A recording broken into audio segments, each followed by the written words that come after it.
Hey, faithful listener. Thanks for tuning in to the P40 Ministries Daily Podcast. This podcast is dedicated to helping you grow spiritually so you can grow personally. Let's grow together by building a consistent Bible reading routine. This is Jenn, your host, and today we will be discussing the book of Exodus.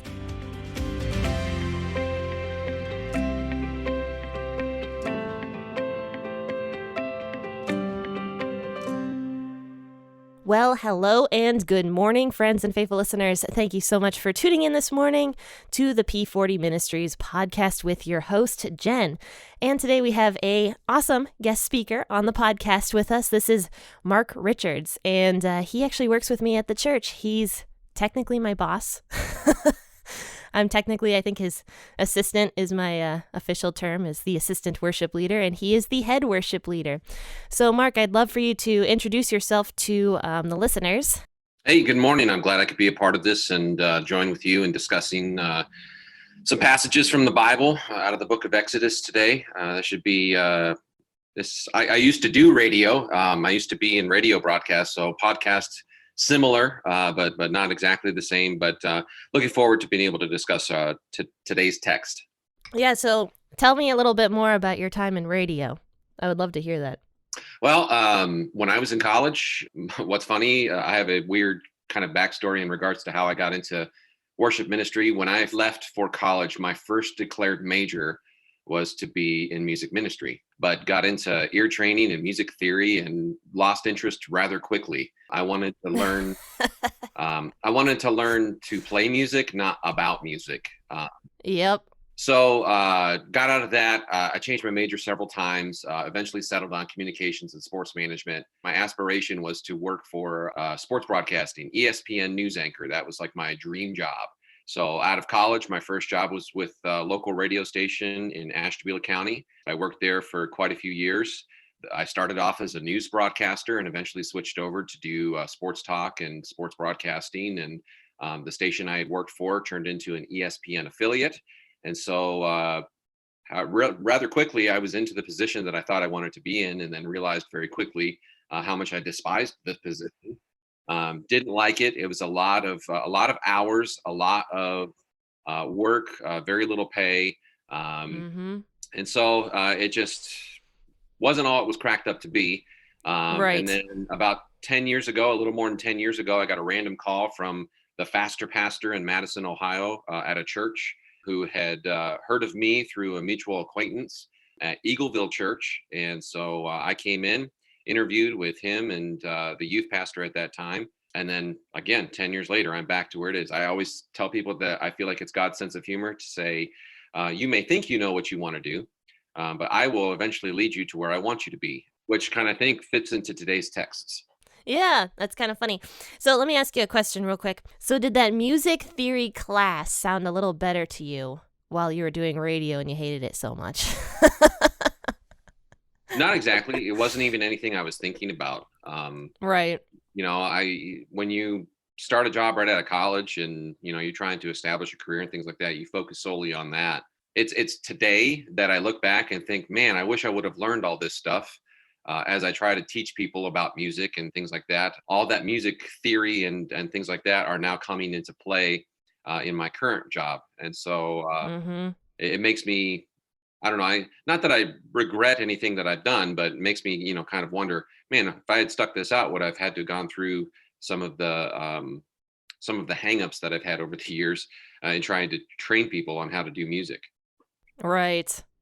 Well, let's go ahead and start reading today. Today we're going to talk about Exodus chapter 14, verses 1 through 9. And Mark's going to help me out on this passage of scripture. I have some questions for him, but before we do that, make sure to grab that cup of coffee. And I will be reading out of the WEB version of the Bible this morning. Yahweh spoke to Moses, saying, "Speak to the children of Israel, that they turn back and encamp before Pi-hahiroth, between Migdol and the sea, before Baal-zephon. You shall encamp opposite the sea. Pharaoh will say to the children of Israel, They are entangled in the land. The wilderness has shut them in. I will harden Pharaoh's heart, and he will follow after them, and I will get honor over Pharaoh and over all of his armies, and the Egyptians shall know that I am Yahweh." They did so. The king of Egypt was told that the people had fled, and the heart of Pharaoh and his servants was changed towards the people. And they said, "What is this that we have done, that we have let Israel go from serving us?" He prepared his chariot and took his army with him, and he took 600 chosen chariots and all the chariots of Egypt with captains over all of them. Yahweh hardened the heart of Pharaoh, king of Egypt, and he pursued the children of Israel, for the children of Israel went out with a high hand. The Egyptians pursued them, and all the horses and chariots of Pharaoh, his horsemen and his army, overtook them, encamping by the sea, beside Pihahiroth, before Baal-Zephon. Well, that was a mouthful for me because there was a lot of weird words in this one. Don't worry, no one else knows how to pronounce them either. Yeah, true. No one does know how to pronounce them. So Pihahiroth.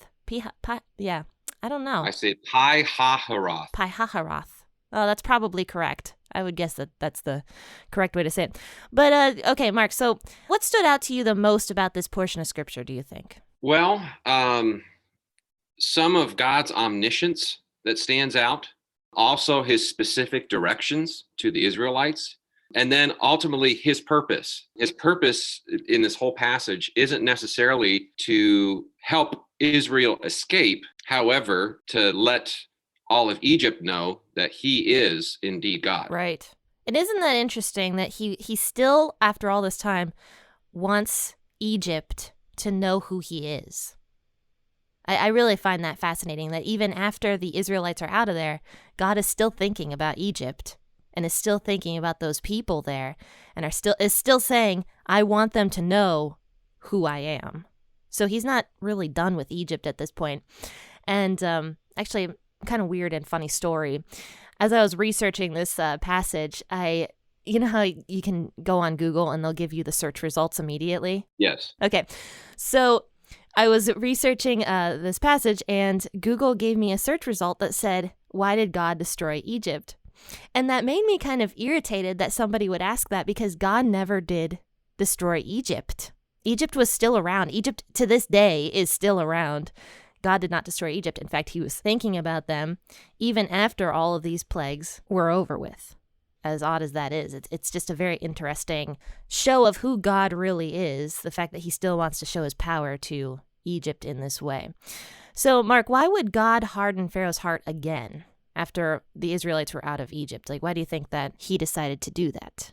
Well, as I look at this, that's an interesting wording, harden Pharaoh's heart. Really, I think it's more based on how God created Pharaoh. He knows him through and through, and he knows what will trigger him to be stubborn and resilient and prideful, and what will trigger him to be arrogant and basically desiring power. That's one of Pharaoh's flaws, is his absolute desire for power. And so when God speaks at the beginning, he's telling us what Pharaoh will think, because he knows our thoughts even before we say a word. And so he can foresee, by giving Israel these directions, what Pharaoh's response will be. The hardening of the heart is just God understanding that Pharaoh is a stubborn, arrogant man who, because of the situation that Israel is going to be in, will think to himself, we can take them back. He can regain the power over them. So I think that's more of what it is. It's not necessarily that he hardened his heart. He just understands who Pharaoh is. And based on circumstances, Pharaoh will respond in this way. Right. I like what you said there about God knowing who Pharaoh is, because I think that's something we kind of don't even think about, is that God did create this Pharaoh. He knows everything about this Pharaoh, and he knows, just like what Mark said, what is going to trigger this Pharaoh to respond in a certain way as well. So yeah, I like that thought, because I didn't think of that even when we were talking about God hardening Pharaoh's heart a few chapters back. You know, it's true. God really does know every single thing about this Pharaoh that he could ever know. Right. And the other thing that we see in this text is the purpose of God doing things the way he does. We don't always understand it. So the Israelites have no idea why they're being put where they're put. God just simply instructs them, turn back and go back to Pi Hahiroth between Migdal and the sea. And based on doing that, I'm going to gain glory for myself through Pharaoh.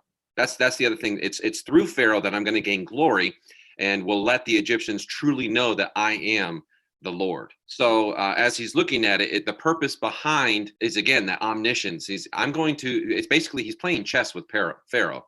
He's thinking moves ahead and setting him up to be basically taken over. Yeah, and I would guess you don't want to play chess with God because you probably won't win. Right. He's always thinking 2 or 3 or 4 moves ahead. Right. So, what did this Pharaoh think he would gain by going to war with the Israelites? Did he really think he was going to get them back as servants? I just kind of wonder what this Pharaoh was really thinking. How did he not recognize that God was with these people by this point in time? So what did you think Pharaoh was going to gain? I mean, it's that whole pride issue. I want control. I want what I want, and so I'm going to be willing to do whatever it takes, no matter the cost. And so he geared up. And what did this Pharaoh want? He wanted power. He wanted power over this nation. As you look, the questions that he and his officials ask are, what have we done? We let the Israelites go, and we've lost all of the people that are going to work. So it's like a company that loses people on strike. It's like, well, what are we going to do to keep manufacturing and keep gaining power? Because this is an empire. They have control over not just the Israelites, but over a lot of other places as well. So historically, as they lose this number of people, they're losing all of their workers, and so their business is going to suffer as a result. And so their idea is, we have to get them back, or we're going to be destroyed. And ultimately, what's funny is that's what God does, is he destroys them because of their basically their blindness to foresee God doing anything to them. Yeah, because if you look ahead a little bit, when we talk about this next, God does end up destroying that particular Pharaoh and all of those chariots that went out against the Israelite people. But we'll talk about that, I think, on Wednesday. Yeah, and what's funny is based on this text, is you'll get there, but there is humor in this text as well, because if you look at verse 8, the end of it, the Israelites are going out boldly. At least in my translation, it says they're going out boldly, and you'll see within just a couple of verses how quickly that changes. And it's just like, I'm going out boldly. God just rescued us. We're leaving out. And then literally, like, less than 5 verses later, now they're yelling at Moses like, dude, you brought us out into the desert to die. So it's just amazing how and that continues it's amazing to how happen. fickle and how quickly boldness turns into fear based on circumstances. Right. Yeah, that's very true. And plus, we were just talking about, I think it was Friday, we mentioned this, that God was asking the people to do a new tradition to continually remember who he was year after year after year, with the dedication of the firstborn sons and of the firstborn male animals, which was a new tradition that God wanted the people to do, to constantly remember him for bringing them out of the nation of Egypt. And yet the people forget God so quickly. Just in a few verses later, just in the next chapter, pretty much. So yes, people do have a tendency to forget God and forget who God is. And we were just talking about that the other day. We had a whole episode on that. But so, Mark, I want to ask you one last question before we conclude today, which is, what is something we can take away from this passage today? I mean, this isn't exactly the most lengthy passage, and it's kind of talking about a Pharaoh, but what do you think we could take away from this passage? Well, while we don't have pharaohs in today's society, we do have rulers, and a lot of us like to rule over ourselves. Ultimately, Pharaoh's biggest flaw was this desire for power and control. And how often do we as human beings struggle with that? Any circumstance that we face, any trial that we face, any human interaction that we don't agree with, sometimes we struggle with because we desire power and control. So, for instance, I don't always agree with my wife, and how much of me would desire to be able to have her think the way I think and do things the way I do things. Or, for example, my children, when they do things that I don't understand, or things in a way that I don't like, the reason I get angry partly is because I don't have power and control over them. They still have to ultimately come down and make a choice based on how they view me as their parent and authority over them.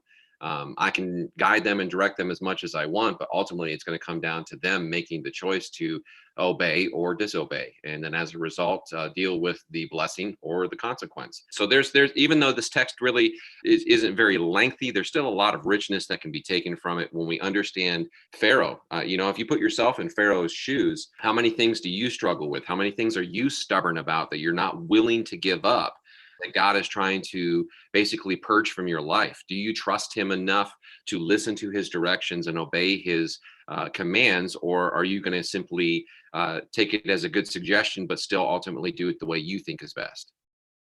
And we see that time and time again throughout the scriptures, don't we? About God blessing people who give up control, but God, having people have to face the consequences when they don't do that, as this Pharaoh had to do. Right. Because he refused to give up that control of these people, and he suffered the consequences because of it. I think if the Pharaoh would have just chosen to stay at home and not chase after the Israelite people, he probably would have been alive for a much longer time, I would guess. And I don't know. I mean, I really like that point about giving up the control, because that's a very important thing to do as Christians. I really do believe that. As Mark said, with his children, we are also God's children. We have that choice to either disobey or to obey. And I really appreciated that, Mark. I am thankful that you were able to come on the podcast today and talk about some of this stuff. So thank you. I'm glad I could join you as well, and look forward to being able to do this again. Who says you're coming back on? All right. No, of course.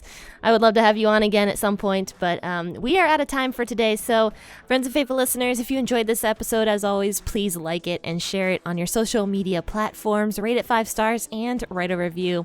And also subscribe if you want to. But also, guys, if you ever need a church and you live in the Cleveland area like Mark and I do, please feel free to drop by Crossroads Community Church and listen to Mark and I play some worship music one of these Sundays. But if you don't live in the area, tune in to Crossroads Community Church on Sunday mornings. We air our Sunday morning services on YouTube and on Facebook so that you guys can listen to them very conveniently from your home, so that it's easy for you guys to tune in and to listen to some good worship. You've heard Pastor Mike on the podcast before, and he is our head pastor, so he often does the services at our church as well. So friends, if you want a church, if you need a church and you want to tune in to Crossroads Community Church, please do so, and you'll probably see me somewhere on the stage. I'm usually singing or playing right alongside with Mark. But friends and faithful listeners, I will conclude by saying happy listening and God bless.